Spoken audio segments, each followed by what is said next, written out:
Hello everyone, ఈరోజు అయితే మా ఇంట్లో వినాయకుడి నిమజ్జనం ఉందన్నమాట. 5 days కంప్లీట్ గా అయిపోయింది. ఇంక ఈరోజు నిమజ్జనం చేస్తున్నాము. ఇంకా లాస్ట్ పూజ అన్నమాట, ఇందాకనే అయ్యింది. ఇంకా దేవుణ్ణి కూడా కదిలిచ్చేసినాము. నిమజ్జనం చేసేటప్పుడు చూపిస్తాను. వినాయకుడి నిమజ్జనం చేయడానికి అయితే కిందకి వెళ్తున్నాము. గార్డెన్ లో చేస్తాము. పద్ధతి యూకేలకు వచ్చిన తర్వాత ఇంకా మాకు చాలా మంచిగా అనిపిస్తుంది అనమాట. ఈ ఇయర్ అయితే ఫెస్టివల్ చాలా బాగా సెలబ్రేట్ చేసుకున్నాము. ఇంకా ఇప్పుడు నిమజ్జనం చేస్తాము. నిమజ్జనం చేసే ప్లేస్ చూడండి. ఇప్పుడైతే ఇక్కడ నిమజ్జనం చేస్తామన్నమాట.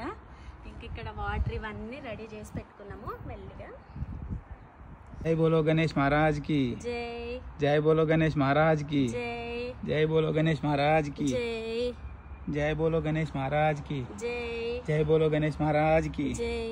నిమజ్జనం అయితే చేసేసినాం అన్నమాట. ఇప్పుడు తెలిసిన నైబర్స్ కి ఇంకా ప్రసాదం పంచుతున్నాము. కొంచెం పులిహోర తెచ్చాను కిందికి, ఇంకా పంచుతున్నా. ఓకే మరి, బాయ్.